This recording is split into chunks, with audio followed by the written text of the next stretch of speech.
Hello प्यारे बच्चों, नमस्कार। एक बार आपका फिर से स्वागत है हमारे OWE परिवार में। आज जो हम आपके सामने लेकर आए हैं वो है 10th क्लास के लिए। बेटा 10th क्लास के लिए हमारा कोर्स कुरुक्षेत्र। जी हाँ, इस कोर्स के अंदर math and science and English तीनों सब्जेक्ट आपको मिलेंगे 0 to एडवांस, और बोर्ड एग्जामिनेशन 2025 की तैयारी को फाड़ देंगे आपके लिए। जी हाँ, आपका स्कोर जो है वो 95 होने जा रहा है, क्योंकि इस क्लास को हम लेकर आए हैं आपके लिए बेसिक से बहुत ही एडवांस लेवल तक। जी हाँ, बिल्कुल। ये अगर आप मुझे एप्लीकेशन पर देख रहे हैं या यूट्यूब पर देख रहे हैं, दोनों जगह अगर आप कहीं देख रहे हैं, तो मेरी क्लास अगर आपको अच्छी लगे तो प्लीज़ लाइक से सब्सक्राइब करिए और क्लास को शेयर जरूर करिएगा। बिल्कुल। ये कोर्स जो है बेटा हमारा एप्लीकेशन पर कुरुक्षेत्र जो हमने तैयार किया है, ये हमारा सिर्फ और सिर्फ 299 रुपये का है, जो कि आपको हम इसको पूरी की पूरी क्लासेस, लाइव क्लासेस मिलेंगी इसमें 299 रुपये में। ये आपको मिलेगा पूरा का पूरा मैथ एंड साइंस के लिए। ओके, यहाँ पर आप इसमें अभी आप इंग्लिश भी ऐड करेंगे। इंग्लिश के टीचर्स भी हैं यहाँ पर, बहुत ही अच्छे टीचर्स यहाँ पर आपके सामने अवेलेबल हैं। देखिए, मैथमेटिक्स में आपके लिए खुद लेकर आया हूँ। ओके, और यहाँ पर आसिफ सर आपके सामने हैं, जो कि फिजिक्स की फैकल्टी है। फिजिक्स अलग मिलेगा आपको। केमिस्ट्री बहादुर सर लेंगे, केमिस्ट्री भी आपको अलग मिलेगा। हर एक सब्जेक्ट इंडिविजुअल मिलेगा, डोंट माइंड कि मिक्स रहेगा कोई भी। अगर आपको किसी प्रकार की असुविधा होती है, उसके लिए कॉन्टैक्ट नंबर है, उस पर आप हमें कॉल करके या मैसेज करके इन्फॉर्म भी कर सकते हैं। कॉन्टैक्ट नंबर है 7500410322। ओके बेटा, ये है। अगर आप इस पर कॉल करें, अगर आपको किसी प्रकार की असुविधा होती है, तो यहाँ से आपकी पूरी की पूरी हेल्प कर दी जाएगी। ओके बेटा, चलिए तो हम स्टार्ट करते हैं आज के सेशन को, अपनी क्लास को, जो कि चलती है बहुपद की ओर। जी हाँ, 10th क्लास का ये बेटा टॉपिक है, जो कि सेकंड चैप्टर है। फर्स्ट चैप्टर की हम बात करेंगे। अगर आप यूट्यूब पर मुझे देख रहे हैं तो प्लीज़ लाइक से सब्सक्राइब जरूर करिए, और एप्लीकेशन पर देख रहे हैं तो बहुत बहुत स्वागत है आपका पहली क्लास में। तो हम बात करेंगे बेटा बहुपद। पहले तो जान लीजिए कि बहुपद क्या होता है। चैप्टर को स्टार्ट करने से पहले मैं इसके मीन्स की बात करूंगा कि बहुपद क्या होता है। बेटा देखिए, समझिएगा। बहुपद जो होता है, बहु का मतलब होता है बहुत सारे। क्या होता है? बहु का मतलब होता है बहुत सारे। पद का मतलब होता है बेटा पद। अगर हम ये कहें कि बहुत सारे पदों को जोड़ दिया जाए, क्या कर दिया जाए? बहुत सारे पदों को जोड़ दिया जाए, तो आप कहेंगे बेटा वो बहुपद बन जाता है। क्या बन जाता है? बहुत सारे पदों का योग। यहां लिखेंगे कि बहुत सारे पदों का योग, बहुत सारे पदों का योग, पदों का योग बहुपद कहलाता है। सीधा सा सिंपल लैंग्वेज में मैंने लिखा है कि बहुपद कहलाता है। बाकी बात करूंगा मैं आगे किस तरीके से चलता है, कहलाता है। ओके बेटा, ध्यान दीजिएगा। एक और चीज मैं बता दूं, ये तो है बेसिक इन्फॉर्मेशन आपके लिए, बट बेटा इस बेसिक से काम नहीं चलेगा। थोड़ा सा जान लेना है कि बहुपद को और अच्छे से क्या कहते हैं, कैसे कहते हैं, क्यों कहते हैं, इसकी बात करूंगा। तो बेटा देखो, जब हम नंबर्स को पढ़ते थे, संख्याओं को पढ़ते थे, तो आपको छोटी क्लासों में केवल संख्याएं पढ़ाई जाती थी। क्या पढ़ाया जाता था संख्याओं में? 1 2 3 4 पढ़ाया जाता था, बस सिर्फ यही पढ़ाया जाता था। पर बेटा यहाँ 1 2 3 4 नहीं पढ़ाया जाएगा। बेटा यहाँ पर पढ़ाया जाएगा आपको कुछ और जो पढ़ाया जाएगा उसको देखकर आप ये कहेंगे सर ये भी है। देखिए, यहाँ पर मैंने 2 लाइनें कर दी। आपको क्या पढ़ाया जाएगा? 2 चीजें पढ़ाई जाएंगी, जिसमें एक रहेगा बेटा चर और दूसरा रहेगा बेटा अचर। ठीक है, अचर। बेटा समझिएगा, चर क्या होते हैं? चर वह राशियां होती हैं, चर वह राशियां होती हैं। क्या होती हैं? चर वह राशियां होती हैं जिनके मान, राशियां होती हैं जिनके मान,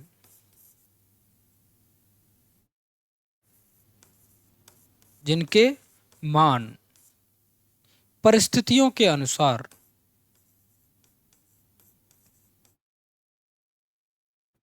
के अनुसार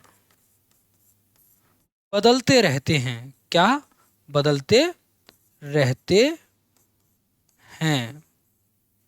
और यहां पर ये अचर वह राशियां होती हैं, अचर वह राशियां होती हैं। क्या होती हैं? वह राशियां होती हैं जिनके मान, वह राशियां होती हैं, होती हैं जिनके मान कभी नहीं बदलते। क्या? कभी नहीं बदलते, कभी नहीं बदलते हैं, बदलते हैं। ध्यान दीजिएगा बेटा कि चर और अचर दो राशियां बताई आपको मैंने। यहां पर चर वह राशियां होती हैं जिनके मान परिस्थितियों के अनुसार बदलते रहते हैं। फॉर एग्जाम्पल के तौर पर यहाँ पर आपने कभी कभी देखा होगा कि किसी किसी सवाल में या किसी किसी प्रश्न में x की जगह पर 1 मिल जाता है, तो x की जगह किसी किसी में 2 मिलता है। तो यानी यहाँ x था, यहाँ भी x है, यहाँ पर 1 है और यहाँ पर 2 है। तो किसी सवाल की परिस्थिति कुछ और रही होगी, यानी प्रश्न की परिस्थिति कुछ और रही होगी जहाँ पर x का मान बदल गया।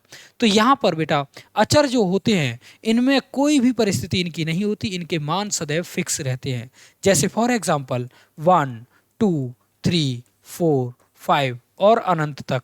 आप ये देखेंगे कि एक को कहीं भी आपने देखा होगा लिखा हुआ तो एक ही लिख रहा होगा, परंतु यहाँ पर x की जगह पर कहीं कहीं एक आ रहा होगा तो कहीं कहीं 2 भी होगा।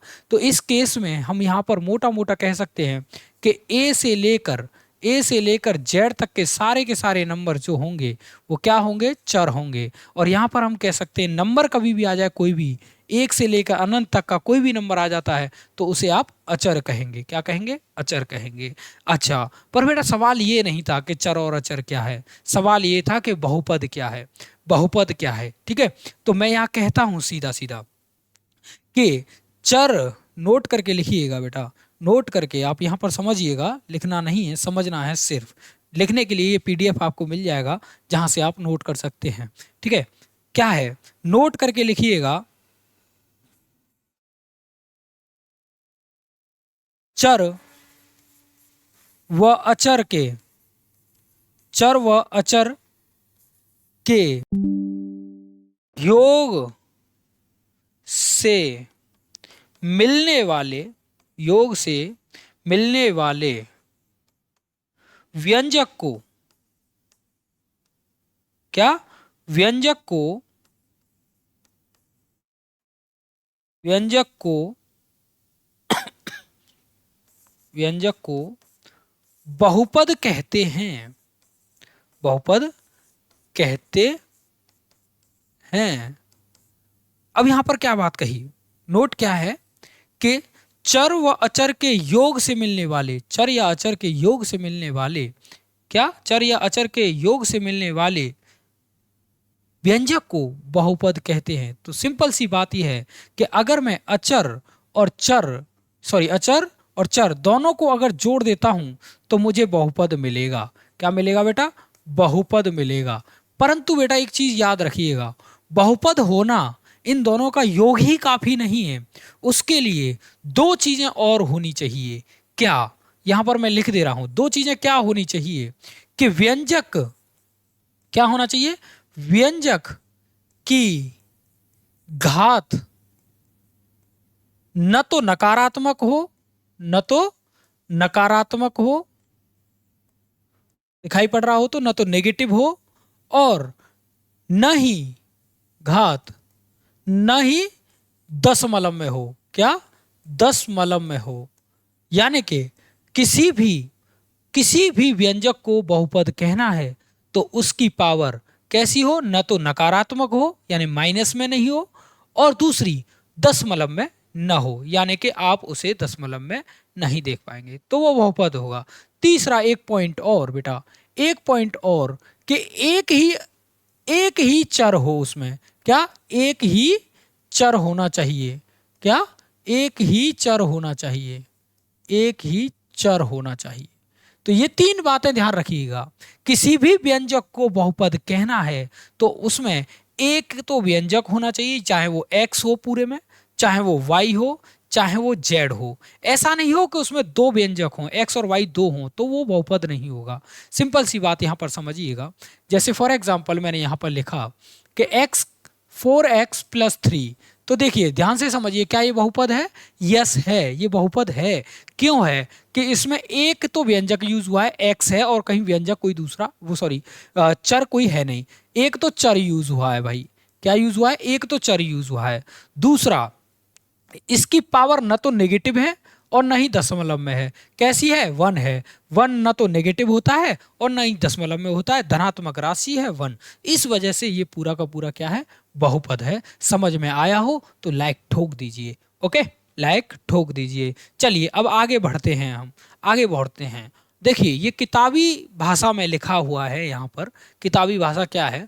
बहुपद की डेफिनेशन को लिखा है यहाँ पर किताबी भाषा में कि यदि, क्या लिखा है कि यदि चर x में, यानी कोई चर है x में, ऐसा बीजीय व्यंजक, यानी कि बीजीय व्यंजक है पर कैसा है? x में है। ये y में भी हो सकता है, z में भी हो सकता है, ये किसी में भी हो सकता है, पर यहां पर मैंने चर लिखा है। चर का मतलब यह है कि यह कोई बीजीय व्यंजक है। ठीक है जी। ओके, देखते हैं। मैं एक ऐसा बीजीय व्यंजक जिसमें x के केवल अऋणात्मक घात हो, क्या अऋणात्मक घात हो, बहुपद कहलाता है।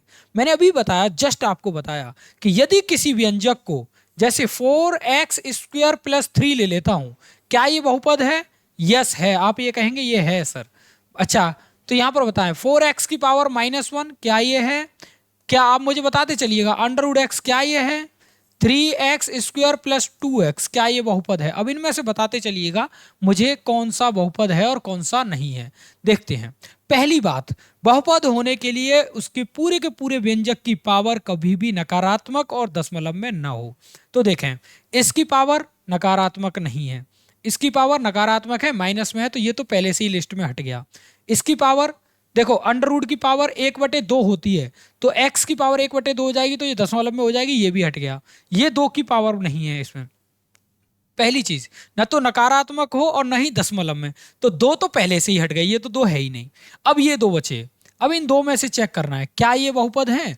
तो बताया था कि न तो नकारात्मक हो पावर और न ही दशमलव में हो, परंतु एक ही चर हो। क्या? पूरे व्यंजक में एक ही चर हो। तो यहां पर बेटा देख पा रहे हैं कि इसमें x है, क्या है? x है, और इस पूरे में भी x है, तो एक ही चर है और दोनों स्टेटमेंट पास। तो यानी कि ये भी बहुपद है, ये भी बहुपद है, और बेटा ये भी बहुपद है। तो अब बहुपद आप लोगों को समझ में आ गया होगा अच्छे से कि बहुपद होने के लिए क्या चीजें होनी चाहिए। ठीक है, बहुपद होने के लिए क्या चीजें होनी चाहिए। अब यहां बात करेंगे बेटा कि बहुपद की घात क्या होती है। क्या? बहुपद की घात, डिग्री ऑफ पॉलिनोमियल। ध्यान दीजिएगा, यदि कोई व्यंजक बहुपद कहलाता है, यदि कोई व्यंजक बहुपद कहलाता है, तो उसमें इस्तेमाल हुए चर की सबसे बड़ी घात को बहुपद की घात कहते हैं। क्या? बहुपद की घात कहते हैं। मान लीजिए मैंने यहाँ पर ए पॉलिनोमियल कहा था, यानी कि ये वाला बहुपद है, मैंने ये कहा था अभी कि ये बहुपद है। तो देखिए बेटा, ये एक बहुपद है। ठीक है, क्या है ये एक बहुपद है। तो इसमें इस्तेमाल हुआ चर कौन सा है? x है। क्या है? चर इस्तेमाल जो हुआ है वो बेटा क्या है?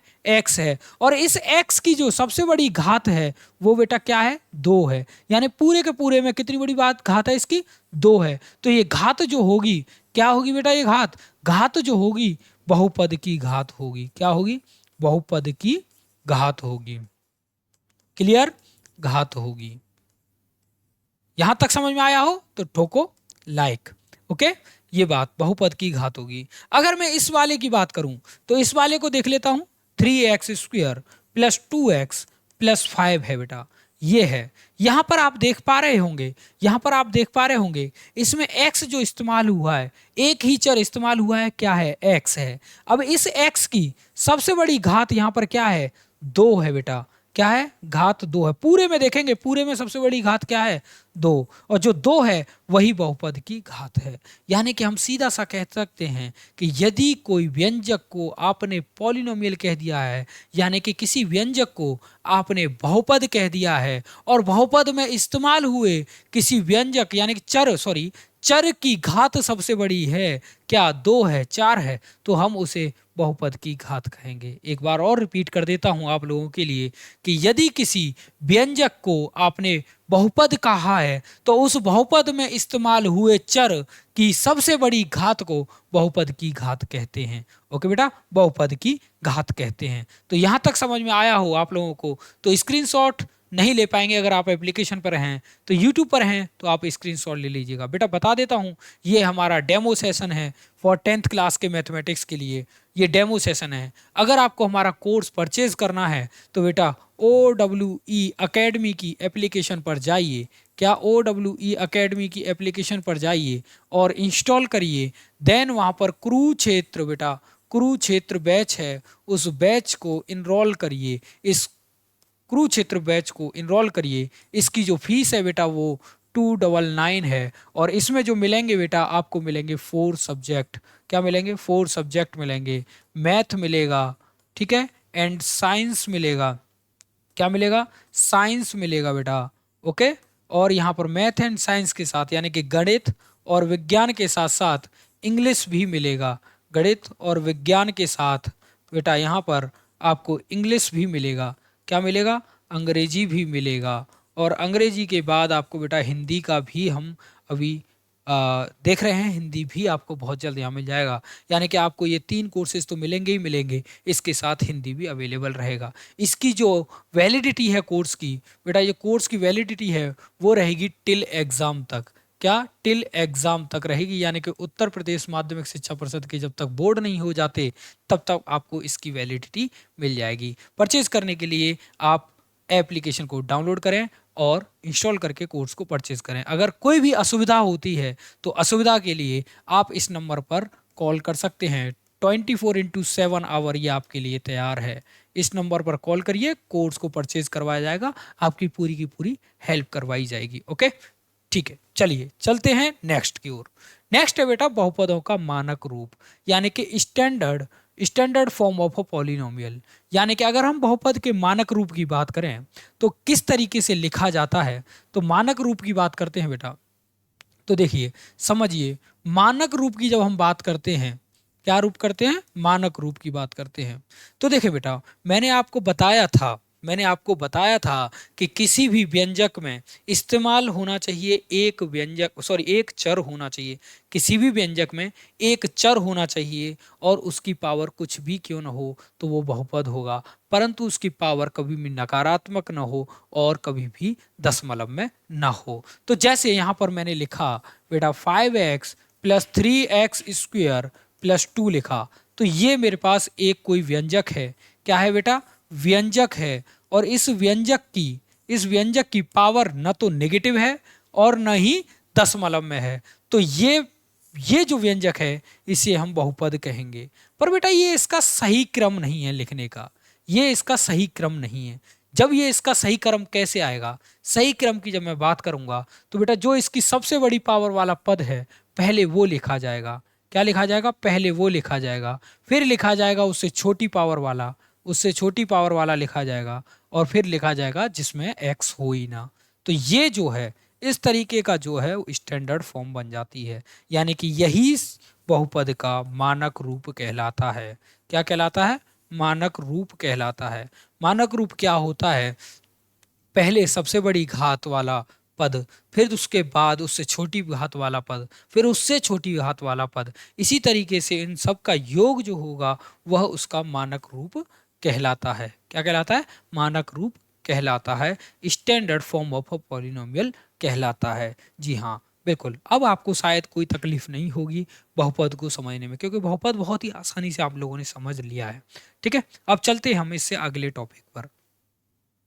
अगला टॉपिक है वर्गीकरण। देखो बेटा, बहुपदों को 2 प्रकार से बांट दिया जाता है। पहला बांट दिया जाता है घात के प्रकार पर। क्या बांट दिया जाता है? घात के आधार पर। दूसरा बांट दिया जाता है क्या?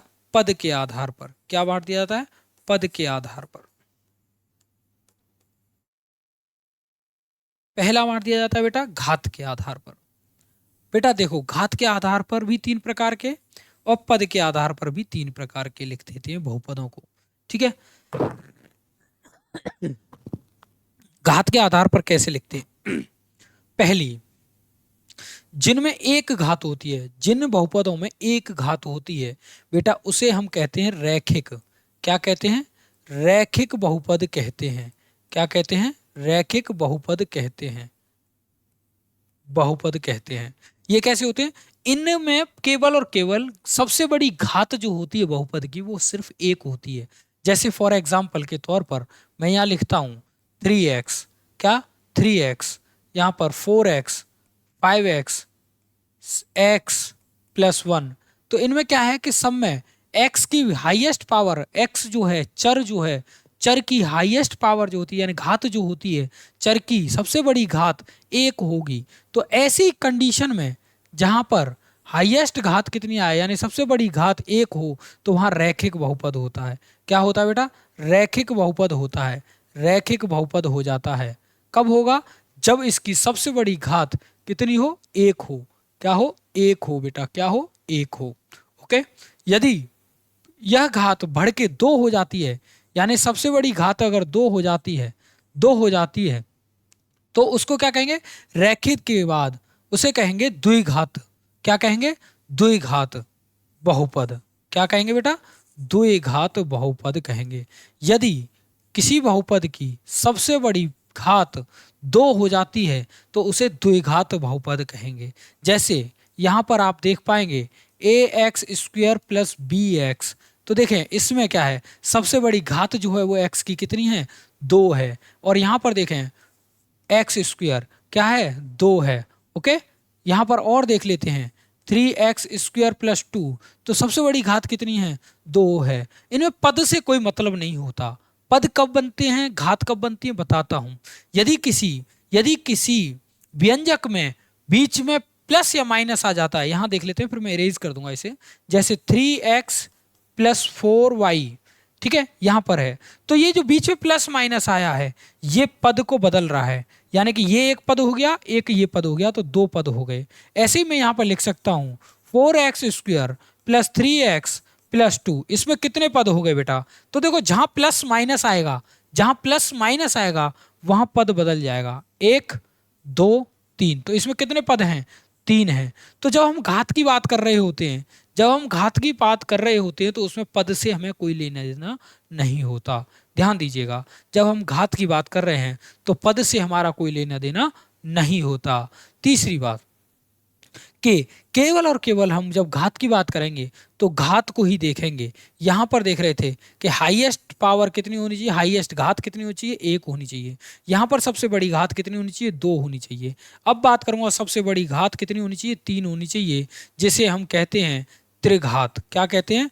त्रिघातीय बहुपद कहते हैं। क्या कहते हैं बेटा? त्रिघातीय बहुपद कहते हैं। ठीक है, बहुपद कहते हैं। अब त्रिघातीय बहुपद क्या होते हैं? इनकी सबसे बड़ी घात, ऐसे व्यंजक जिनकी सबसे बड़ी घात कितनी हो?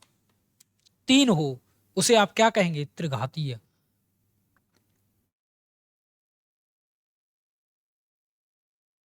देखो क्या कहेंगे? त्रिघातीय कहेंगे बेटा।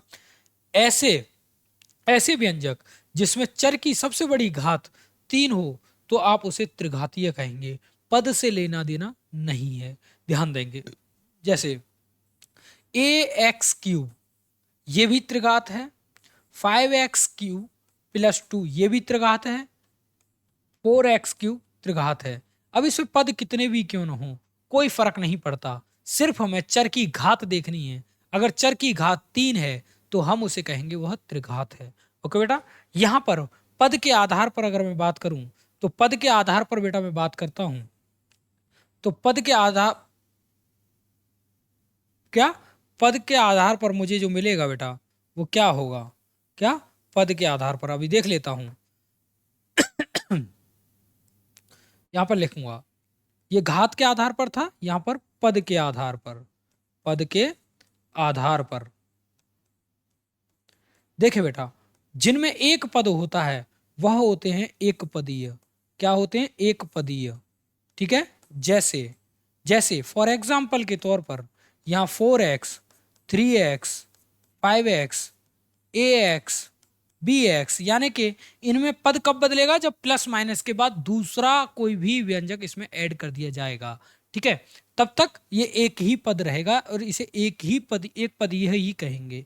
अब जिनमें दो पद होते हैं उसे कहते हैं बेटा द्विपदीय। क्या कहते हैं? द्विपदीय। ओके। द्विपदीय, द्विपदीय क्या होता है? जिनमें दो पद होते हैं, जैसे 4x प्लस 2 लिख देता हूं, या 3x प्लस x की जगह 4 लिख देता हूं। ऐसे ही यहाँ पर आप कह सकते हैं कि इनमें कितने पद हैं? दो पद हैं, 3x स्क्वायर प्लस 2। तो इसमें भी दो पद हैं। यहाँ पर घात से कोई मतलब नहीं है, यहाँ पर घात से कोई मतलब नहीं है, यहाँ पर सिर्फ और सिर्फ पद से मतलब है।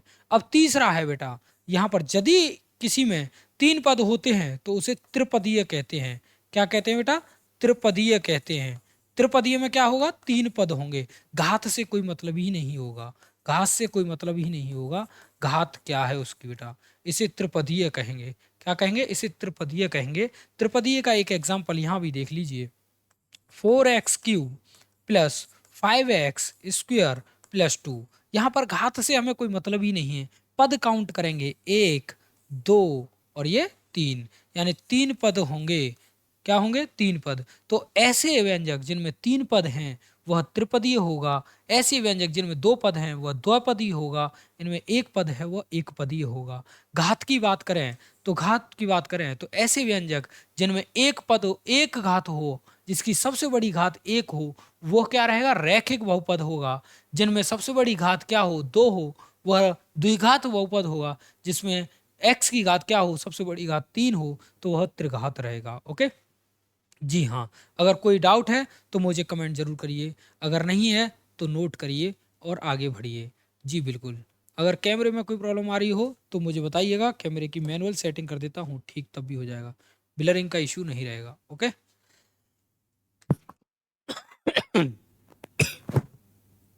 चलिए, थोड़ा सा तबीयत का मसला है भाई, पर कोई नहीं, आप लोग एडजस्ट करिएगा, कंटेंट से मतलब होना चाहिए। नेक्स्ट चलते हैं,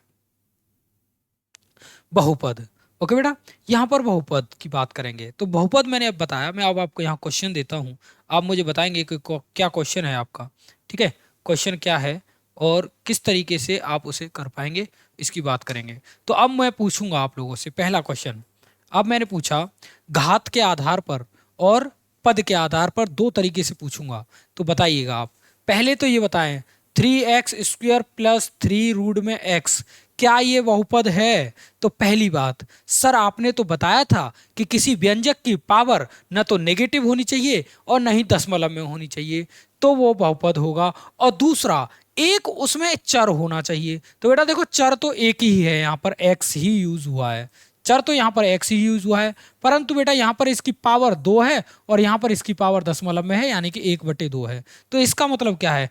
3x² प्लस 3 रूट में x जो है, ये रूट का x जो आ रहा है, ये आपकी पावर दशमलव में लेकर आया है, यानी घात दशमलव में है। क्या है? जब इसकी घात दशमलव में है तो यह बहुपद नहीं होगा।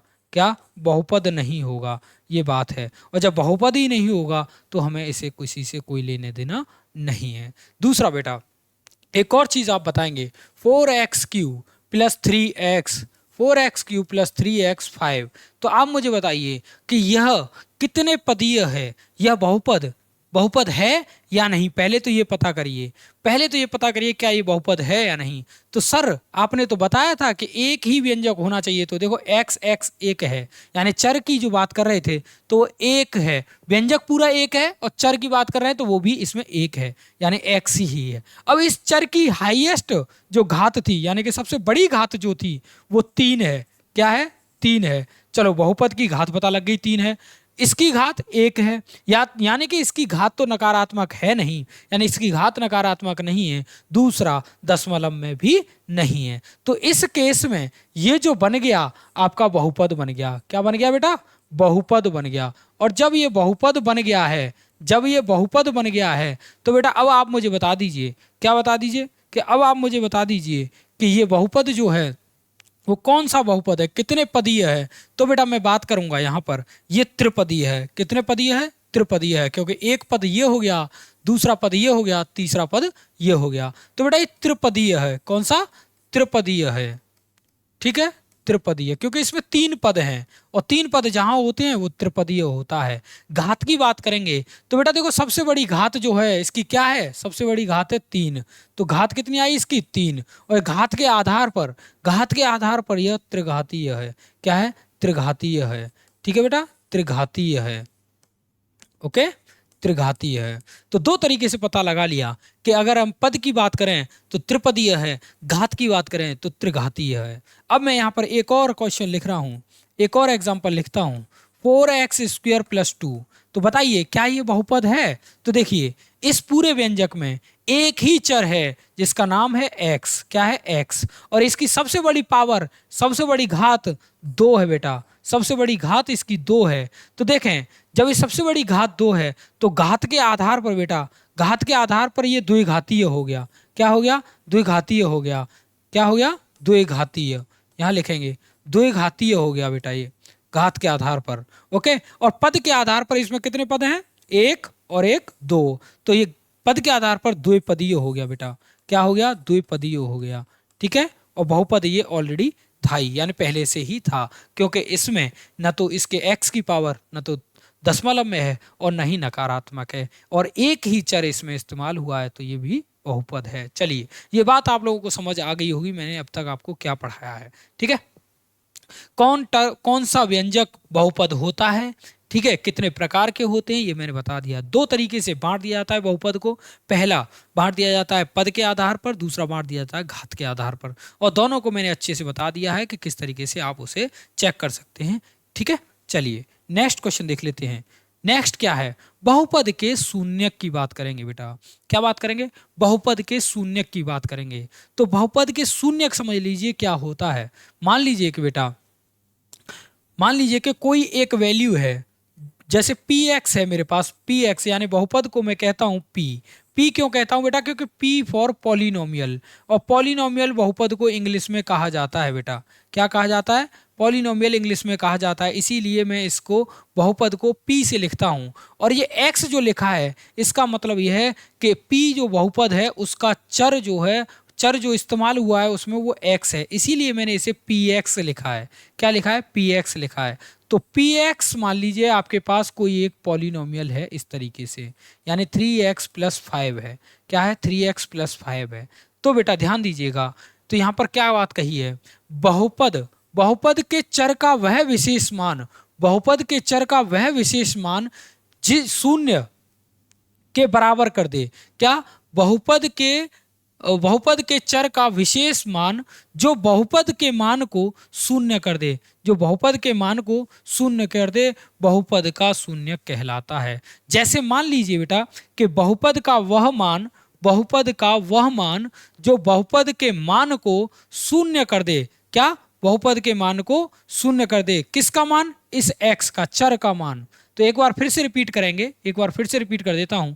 बहुपद के चर का वह मान जो बहुपद का मान शून्य के बराबर कर दे। क्या? शून्य के बराबर कर दे, वह शून्य कहलाता है। सिंपल सी बात यह है कि जो ये बहुपद इस्तेमाल हुआ है, बहुपद में जो x इस्तेमाल हुआ है यानी जो चर इस्तेमाल हुआ है, इस चर का मान ऐसा हो जाना चाहिए जो कि इसको शून्य के बराबर कर दे। किसके बराबर कर दे? शून्य के बराबर कर दे, तो उसे हम शून्यक कहेंगे। किसका? बहुपद का शून्यक कहेंगे। तो देखते हैं, एक बार फिर से रिपीट कर देता हूं। px बराबर है आपका 3x + 5। तो बेटा p फॉर पॉलिनोमियल यानी कि x, p यानी कि बहुपद काय का है? x का है। तो एक चर है, ये क्या है? चर है। इस चर का ऐसा मान हो जाना चाहिए, इस चर का ऐसा मान हो जाना चाहिए जिसको इसमें रखने पर इसकी वैल्यू क्या हो जाए? 0 हो जाए। अगर 0 मिल गई तो वह उस बहुपद का शून्यक होगा। जैसे फॉर एग्जाम्पल यहाँ पर देखो, p मैंने लिखा, x की जगह मैंने क्या रख दिया? माइनस का, मैंने रखा माइनस का 5/3 रख दिया। क्या रखा बेटा?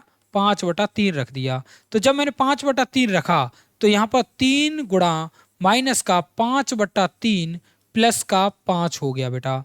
3 से 3 गया तो माइनस का 5 प्लस का 5 बराबर हो गया 0। क्या हो गया? 0 हो गया। तो बेटा ध्यान देंगे यहाँ पर जो ये x का मान था, जो ये x का मान था, ये होगा शून्य। किसका? इस बहुपद का। क्या? इस बहुपद का। तो मैंने यहाँ लिखूंगा px का शून्यक, शून्यक क्या होगा? माइनस का 5/3 होगा। क्या होगा? 5/3 होगा। ठीक है, यहां तक समझ में आया होगा आप लोगों को। यानी कि बहुपद में चर का वह मान जिसे उस बहुपद में रखने पर बहुपद का मान जो है 0 के बराबर हो जाता है उसे आप शून्य कहेंगे। एक बार फिर रिपीट करूंगा, बहुपद के चर का वह विशेष मान जो बहुपद का मान शून्य के बराबर कर दे। क्या? चर का जो विशेष मान है वो बहुपद के मान को शून्य कर दे तो वह क्या कहलाएगा? बहुपद का शून्य कहलाएगा। सिंपल सी बात। एक और मैं यहां पर रिपीट करता हूं, एक और क्वेश्चन अपनी तरफ से लेता हूं। px बराबर 4x प्लस 3 यहां पर है, तो बेटा ऐसा मान यहां इस x का ऐसा मान रखें जिससे ये पूरा का पूरा 0 हो जाए। तो मैंने यहां रखा, क्या रखेंगे यहां पर बेटा? माइनस का 3/4। तो मैंने यहां रखा, यहां पर था 4 माइनस का 3/4 प्लस 3। ओके, 4 से 4 गया, -3 प्लस 3 इक्वल टू 0। तो इस बहुपद का शून्य क्या होगा? इस बहुपद का शून्य को होगा माइनस का 3/4, क्योंकि इस 3/4 को इसमें रखने पर इसकी वैल्यू शून्य के बराबर हो रही है। आई थिंक ये टॉपिक आप लोगों को क्लियर हो गया होगा। ठीक है, ये टॉपिक आप लोगों को क्लियर हो गया होगा क्योंकि बहुत ही बारीकी से मैंने बताया है। या ऐसे कह सकते हैं, या आप ऐसे कह सकते हैं कि मान लीजिए ये मेरे पास बहुपद है, यहां मान लीजिए कि ये मेरे पास बहुपद है जो कि x के पद में है। किसके पद में है? x² 2x के पद में है। तो बेटा यहाँ x का मान ऐसा रख दो, x का मान ऐसा रख दो जिससे ये पूरी की पूरी वैल्यू शून्य के बराबर हो जाए।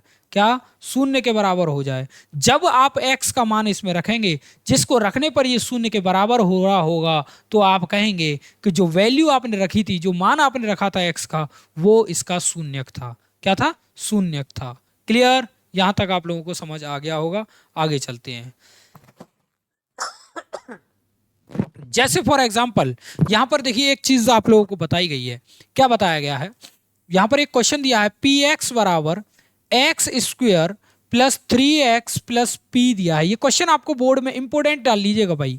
इस तरीके का क्वेश्चन 1 नंबर या 2 नंबर में आपको देखने को मिल जाएगा, या तो MCQ में मिल जाएगा या आपका क्वेश्चंस में मिल जाएगा, सॉल्व वाले में मिलेगा जरूर। इस तरीके का क्वेश्चन बोर्ड में पूछ लिया जाता है। क्या पूछा जाता है? px बराबर आपको दिया है x² plus 3x plus p दिया है। अब बोला क्या गया है आपको बेटा? बोला गया है बहुपद x² plus 3x plus p से p का मान ज्ञात कीजिए यदि बहुपद का एक शून्यक क्या है? 2 है। एक चीज तो विशेष बता देता हूं बेटा, जिस बहुपद की घात जितनी होगी, जिस बहुपद की घात जितनी होगी उसके उतने ही शून्यक होंगे, उसके उतने ही शून्यक होंगे। एक और चीज आप समझ लीजिए, जैसे फॉर एग्जांपल 4x की पावर 3 प्लस 5x है, यदि इसकी हाईएस्ट घात कितनी है, यानी सबसे बड़ी घात 3 है, तो इसके शून्यकों की संख्या 3 होगी। यानी कि इसके जो आंसर्स होंगे, शून्यक जो होंगे, आंसर जो होंगे वो कितने होंगे? 3 होंगे। यानी कि 3 ऐसे मान मिलेंगे आपको, इसके 3 ऐसे मान मिलेंगे जिनके मान को इसमें रखने पर आपकी x की वैल्यू 0 हो जाएगी, यानी पूरा 0 हो जाएगा। समझिए एक बार फिर से समझिए। जैसे मान लीजिए 4x³ प्लस 5x है, यानी इसकी सबसे बड़ी घात 3 है, तो 3 इसमें x के मान ऐसे मिलेंगे जिनको रखने पर इस बहुपद का मान शून्य हो जाएगा। क्या हो जाएगा? शून्य हो जाएगा। तो अब मैं यहाँ पर देखूंगा, मुझे यहाँ पर मैंने आपको पहले बताया था, यदि कोई शून्यक होगा, यदि कोई शून्यक होगा तो उसको x की जगह पर, यानी x की जगह पर रखेंगे तो उसका मान हमेशा 0 हो जाएगा। क्या हो जाएगा? 0 हो जाएगा। तो बेटा देखें, जब ये 2 दे रखा है, एक शून्य को 2 दे रखा है, तो पहली बात तो ये 0 हो जाएगा। यदि उसको मैं x की जगह इस्तेमाल करूंगा तो ये 0 हो गया, और यहां पर उस वैल्यू को x की जगह इस्तेमाल किया तो 2 का स्क्वायर प्लस 3 2 प्लस p। ठीक है, ये क्यों 2 हो जाएगा? मैंने बताया था आपको कि यदि x की जगह, यानी चर की जगह उस मान को रखेंगे तो बहुपद का मान हमेशा आपको 0 मिलेगा। तो मैंने क्या किया है, इसमें 2 को इस्तेमाल किया तो बहुपद जो px था इसका मान क्या हो गया बेटा? 0 हो गया। तो ऐसा कंडीशन करने पर ये मिलेगा 4 प्लस 6 और यहाँ पर p मिलेगा। जब बेटा मैं दोनों को ऐड कर दूंगा तो ये हो गया बेटा 10 हो जाएगा। क्या हो जाएगा? 10 हो जाएगा प्लस p हो जाएगा। इस वैल्यू को माइनस का 10 हो जाएगा और ये हो जाएगा बेटा p। यहां पर आपने देखा कि p बराबर -10 मिल गया। कब मिल गया? यदि यदि इसमें एक शून्यक दिया गया है तो आपको ऐसा ही करना है एग्जाम में। एग्जाम में क्या होगा, आपको एक शून्यक दे रखेगा और किसी चर की वैल्यू पूछेगा यानी मान पूछेगा। ठीक है, तो देख लेते हैं। सॉरी फॉर डिस्टरबेंस, थोड़ी सी तबीयत नाजुक है तो उसके लिए आई एम सॉरी। पर स्टार्ट करते हैं अगला। देखिए, मान लीजिए कि मेरे पास एक और बहुपद मैंने आप लोगों को दिया है यहाँ पर 3x² प्लस 5k प्लस 2, यहाँ पर दिया मैंने इस तरीके से, और बोला गया है कि इसका एक शून्यक क्या है बेटा, एक शून्यक जो है इसका क्या है, ये शून्यक जो है इसका -1 है। क्या है? -1 है। तो मैं क्या करने वाला हूं, अगर इस -1 को इसमें रखूंगा तो इसकी वैल्यू हमेशा 0 हो जाएगी। तो यहां हो गया 0 और यहां रखा तो क्या होगा, 3 -1 का स्क्वायर प्लस 5k प्लस 2, ये आ गया। ये हो गया 0। यहां -1 का स्क्वायर होता है बेटा क्या, -1 का स्क्वायर होता है +1, क्योंकि देखो -1 इंटू -1, 1 1 जा 1 यानी कि प्लस का 1। ओके, माइनस माइनस भी +1 हो जाएगा। तो ये -1 का स्क्वायर करेंगे तो प्लस का 1 आएगा, प्लस का 1 3 के साथ मल्टीप्लाई करेंगे तो 3 आएगा। यहां पर आया 5k प्लस 2, 3 और 2 मैंने ऐड किया तो बेटा 5 मिला, प्लस यहाँ पर भी 5k हो गया। या आप देख सकते हैं इस 5 को जब मैं इस साइड लूंगा तो माइनस का 5 हो जाएगा, ये हो गया 5k।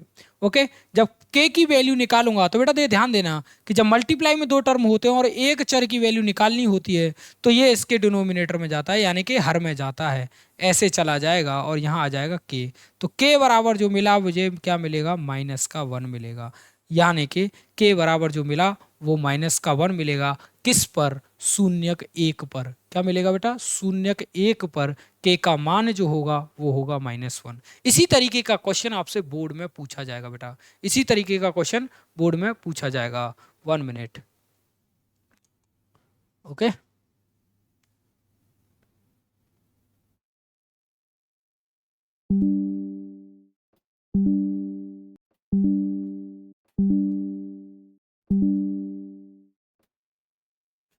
चलिए नेक्स्ट देख लेते हैं।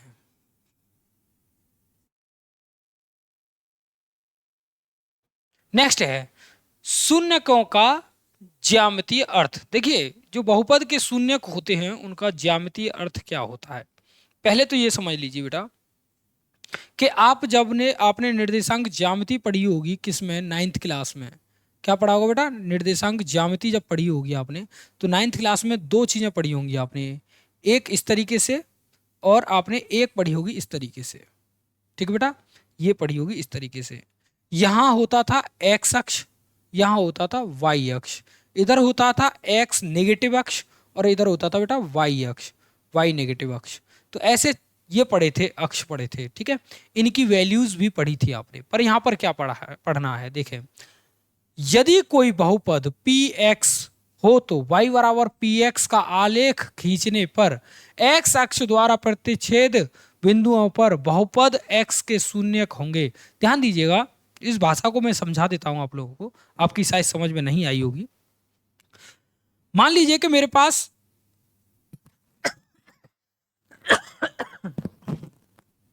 मान लीजिए कि मेरे पास कि एक x अक्ष है और एक y अक्ष है।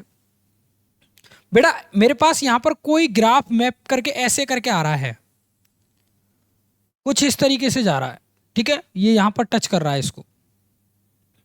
चाहे तो इस लाइन को मैं थोड़ा सा और बढ़ा सकता हूं, लीजिए। अब आप लोगों को शायद स्पष्ट तरीके से दिख भी रहा होगा।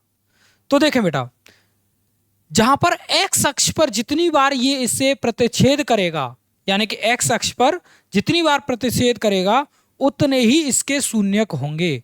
जैसे फॉर एग्जांपल के तौर पर यहां पर ये इसको प्रतिच्छेद कर रहा है, 1 2 3 4, तो इसके शून्यकों की संख्या क्या होगी बेटा? 4।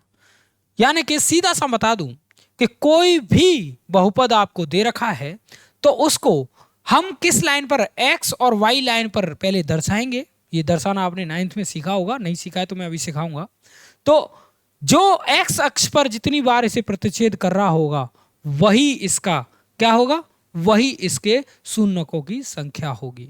ठीक है, जैसे यहां पर मैं अभी आपको बताता हूं, जैसे फॉर एग्जाम्पल देखिए यहां पर क्या बोला गया है, बहुपद का आलेख एक्स अक्ष को प्रतिच्छेद नहीं करता है। ध्यान दीजिएगा, बहुपद का आलेख, यहां पर कोई बहुपद मैंने बनाया, ये आलेख है बहुपद का, आलेख मतलब चित्र है, और बहुपद का आलेख है ये। ठीक है बेटा, यहां पर एक्स अक्ष है, यहां पर एक्स डैश है, और यहां पर वाई है, और यहां पर वाई डैश है। ठीक है, अब बोला क्या गया है कि एक्स अक्ष को प्रतिच्छेद नहीं करती है। क्या नहीं करती है बेटा, एक्स अक्ष को प्रतिच्छेद नहीं करती है। जब एक्स अक्ष को ये प्रतिच्छेद नहीं करती है तो इसका मतलब क्या है कि कोई भी ग्राफ जो रहा होगा वो एक्स अक्ष पर नहीं होगा। कहां पर होगा, वाई अक्ष पे, यानी कि ऐसे होगा, ये ऐसे हो सकता है। क्या होगा, ऐसे हो सकता है। और जब ऐसा केस, जब एक्स अक्ष को प्रतिच्छेद नहीं कर रहा है तो इसके तब तब बहुपदों के शून्यकों की संख्या शून्य होगी। क्या होगी, शून्य होगी। शून्यकों की संख्या क्या होगी बेटा, शून्य होगी, क्योंकि यह एक्स अक्ष को प्रतिच्छेद कर ही नहीं रहा है। जब ये एक्स अक्ष को प्रतिच्छेद करेगा तो इसके शून्यकों की संख्या इस पर प्रतिच्छेद करने वाले फिगर से पता लगेगी।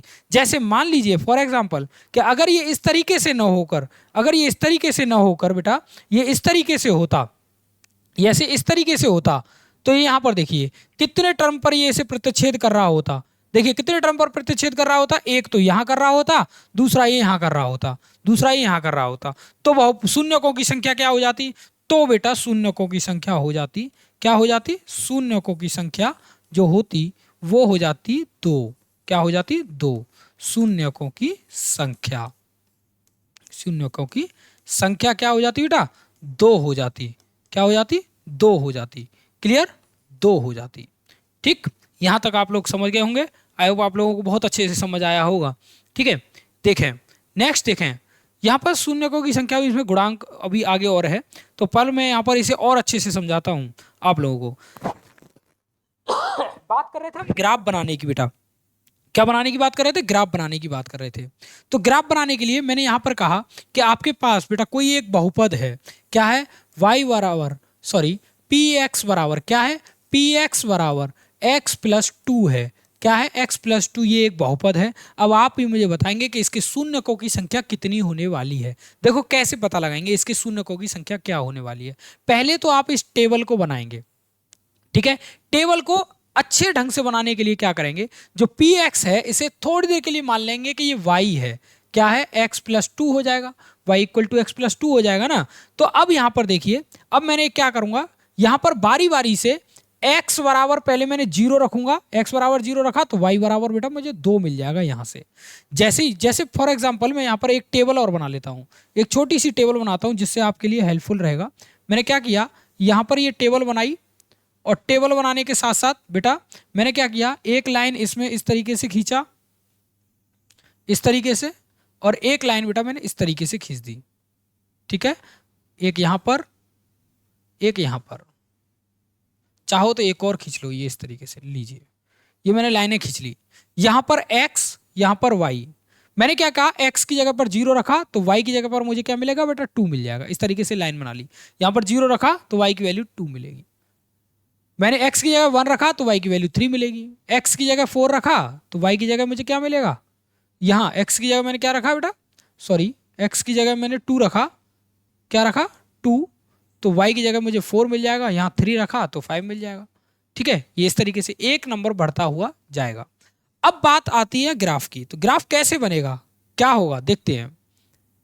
एक लाइन इस तरीके से खींचेंगे, एक लाइन आप इस तरीके से खींचेंगे।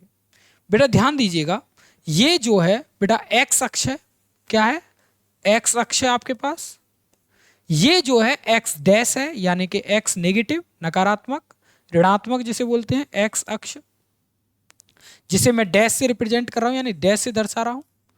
यहां पर आप लिखेंगे बेटा वाई अक्ष, क्या लिखेंगे, वाई अक्ष, और यहां पर लिखेंगे वाई डैश अक्ष। क्लियर, यहां जो पॉइंट है, ये जो पॉइंट है बेटा, यहां पर मैं पॉइंटों को लिख रहा हूं, ये 1 2 3 4 5 6 7 8 9 10 11, इस तरीके से 1 2 3 4 5 6 7 8 9 10 11। इस तरीके से मैंने पॉइंट लिख लिया। अपनी तरीके से आप ग्राफ की नोटबुक में देखिएगा, इतने ही डिस्टेंस पर मिलते हैं जिनका एक स्क्वायर टाइप बन जाता है बॉक्स, इतना डिस्टेंस में, और मैंने अपनी तरफ से बना दिए हैं। अब देखिए मैंने x 0 पर 2 मिल रहा था। क्या मिल रहा था बेटा? यदि x 0 है, यदि x 0 है तो y 2 मिलेगा, यानी यहां मिलेगा y। x 0 पर y यहां मिलेगा। x 1 पर, x 1 यहां पर है तो y यहां पर मिलेगा, ये इस तरीके से मिल जाएगा। ठीक है, आगे 2 पर क्या मिल रहा था? 4, ये यहां पर मिलेगा, ये यहां पर मिलेगा, ये यहां पर मिलेगा, इस तरीके से बढ़ता हुआ जाएगा। ठीक है, अब आप देखेंगे कि ये एक लाइन ड्रॉ कर रहा है। क्या लाइन ड्रॉ कर रहा है? ये एक लाइन ड्रॉ कर रहा है जो कि सीधी इस तरीके से आएगी, इस बिंदु से होकर। क्या आएगी? सीधी इस तरीके से इस बिंदु से होकर आएगी। और जब ये इस तरीके से बिंदु से होकर आएगी बेटा, क्या इस बिंदु से होकर आएगी, तो ध्यान दीजिएगा ये जो बिंदु है, ये जो बिंदु है, ये एक्स अक्ष पर कितनी बार प्रतिच्छेद कर रहा है? एक बार प्रतिच्छेद कर रहा है। जब ये एक्स अक्ष पर एक बार प्रतिच्छेद कर रहा है तो इसके जो शून्यकों की संख्या होगी, क्या शून्यकों की संख्या होगी, वो क्या होगी बेटा? 1 होगी। क्या होगी? शून्यकों की संख्या 1 होगी। बस यही है, इस तरीके से ही आपको बताना है कि जहां एक्स अक्ष पर जितनी बार प्रतिच्छेद करेगा उतने ही उसके शून्यकों की संख्या होगी। ओके, नोट कर लीजिए। अगर कोई डाउट है तो मुझे कमेंट जरूर करिएगा बेटा। ठीक है जी, आई होप आप लोगों को अच्छे से समझ आ रहा होगा। जी चलते हैं नेक्स्ट टॉपिक की ओर। नेक्स्ट देख लेते हैं बहुपदों के शून्यकों और गुणांकों के बीच संबंध। बेटा समझ लीजिएगा, जो संबंध की हम बात कर रहे हैं, वो संबंध की जो हम बात कर रहे हैं बेटा, वो संबंध जो है हम रिप्रेजेंट करेंगे, किस पे रिप्रेजेंट करेंगे? संबंध जो रिप्रेजेंट कर रहे हैं वो रिप्रेजेंट करेंगे बेटा कि द्विघात समीकरण, द्विघात बहुपद के बीच में। किसके बीच में? द्विघात बहुपद के बीच में रिप्रेजेंट करेंगे। ओके बेटा, द्विघात बहुपद के बीच में हम जो है संबंध को स्थापित करेंगे। तो पहले हम तो ये जान लेते हैं कि द्विघात कैसे होते हैं। तो देखो बेटा, जब द्विघात बहुपद की हम बात करते हैं तो द्विघात बहुपद जो होता है, क्या होता है? द्विघात बहुपद जो होता है बेटा, वो किस तरीके से मानक रूप होता है उसका, वो मैं लिख रहा हूं यहाँ पर। द्विघात बहुपद का जो मानक रूप होता है बेटा, वो होता है ax² bx + c होता है। ये होता है द्विघात बहुपद का मानक रूप होता है बेटा। क्या होता है? मानक रूप होता है ये। द्विघात बहुपद का मानक रूप होता है ये, मानक रूप। आई थिंक रिमोट काम नहीं कर रहा है, पर कोई बात नहीं, आप समझिएगा। कैमरे का फोकस बार बार ब्लरिंग कर रहा है, मैं इसे एडजस्ट करता हूँ भाई। दिक्कत आ रही होगी आप लोगों को। ठीक है, अब शायद हो गया होगा, कोई बात नहीं, देख लेंगे, बाद में देखेंगे, फिलहाल इसे करते हैं। ठीक है, तो कैसा है कि द्विघात बहुपद का मानक रूप ये होता है बेटा। अब ध्यान दीजिएगा, इसमें क्या है? ये चर है, ये चर है, दूसरा ये अचर है, ये अचर है बी, और ये ए अचर है। क्या? ए अचर है। तो जो रिलेशन होता है, यानी संबंध जो होता है बेटा, वो क्या होता है? 2 प्रकार का होता है। कैसे होता है? पहले तो ये समझ लीजिए कि मूल क्या होते हैं। द्विघात बहुपद जो होता है, मूल होता है उसके हल, यानी कि ये बहुपद है। मैंने बताया था, जब कोई बहुपद होता है तो उसकी जितनी घात होती है, क्या जितनी घात होती है, उसके मूल उतने ही होते हैं। कितने होते हैं? मूल भी उतने होते हैं। और जो मूल होता है उसी को हम कहते हैं शून्यक कहते हैं बेटा। क्या कहते हैं? शून्यक कहते हैं। यानी कि जिसकी जितनी घात उसके उतने मूल या शून्यक होते हैं। ये मैं अभी बता के चला था आपको प्रीवियस में, कि यानी जितनी जिसकी घात उतने ही उसके मूल या शून्यक होते हैं। जैसे अब मैं यहाँ पर घात देख रहा हूँ, तो इस बहुपद की जो घात है बेटा, इस बहुपद की जो घात है ax² bx + c, इसकी जो घात है बेटा वो कितनी है? 2 है। क्या है? 2 है। जब इसकी सबसे बड़ी घात 2 है तो इसके मूल कितने होंगे बेटा? मूल होंगे इसके 2। यानी कि मूल भी कितने होंगे? 2। और शून्यक भी कितने होंगे? 2, क्योंकि शून्यक और मूल एक ही चीज होती है। क्या? शून्यक और मूल एक ही चीज होती है। तो बेटा इस शून्यकों के बीच जो दो शून्यक हैं उनके बीच का संबंध हम यहाँ बताएंगे। क्या होता है उनके बीच का संबंध हम यहाँ बताएंगे। तो मैं यहाँ इसे इरेज करने वाला हूँ। ठीक है, मैं यहाँ इसे इरेज करने वाला हूँ। तो पहले तो मानक रूप जान लेंगे, मानक जो रूप जानने के बाद उनके बीच का संबंध हम यहाँ बताएंगे। ओके, तो देखें, मान लीजिए कि मेरे पास जो मानक रूप है वो है A X square plus B X plus C है। ओके बेटा, तो अब इसके दो संबंध होंगे। पहला संबंध होगा मूलों के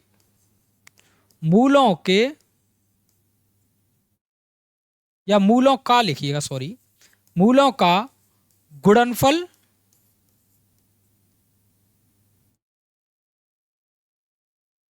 गुणनफल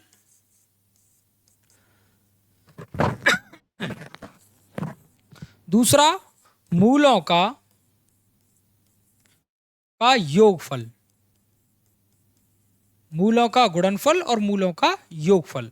जब मैं गुणनफल की बात करता हूं, मूलों का गुणनफल की बात करता हूं, तो बेटा सी अपॉन ए होता है। यानी कि सी ये ए ये, यानी एक्स स्क्वायर का गुणांक यहां मैं लिख सकता हूं क्या? अचर पद। और यहां पर किसका? एक्स स्क्वायर का गुणांक, एक्स स्क्वायर का गुणांक। ठीक है, अचर पद यानी कि सी, अंतिम पद जो होता है अचर पद। ओके, योगफल की बात करेंगे तो माइनस बी अपॉन ए होता है। माइनस बी अपॉन ए यानी कि एक्स का गुणांक माइनस एक्स का गुणांक अपॉन एक्स स्क्वायर का गुणांक। अब आप लोग ये कह रहे होंगे गुणांक क्या है, ये गुणांक क्या होता है? बेटा गुणांक समझिएगा, गुणांक होता है जैसे मान लीजिए 5x है, ये क्या है? 5x है। तो 5x का मतलब क्या है? x का गुणांक कितना है? 5 है। यानी कि जो इसके साथ जो नंबर होता है वो उसका गुणांक होता है। क्या होता है?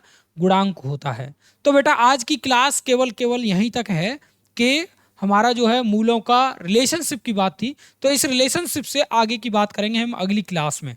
ठीक है बेटा, तब तक के लिए अगर आपको हमारी क्लास अच्छी लगी है तो प्लीज़ लाइक से सब्सक्राइब करिए और फ्रेंड्स को शेयर करिए। और अगर आप अगर एप्लीकेशन पर हैं तो आपका बहुत बहुत स्वागत है हमारे आज के पहली क्लास के लेक्चर में। अगर आपको लेक्चर अच्छा लगा है तो प्लीज़ फीडबैक में एप्लीकेशन पर जाइए, गूगल पर रिव्यू 5 स्टार करिए और आगे दोस्तों को शेयर करिए।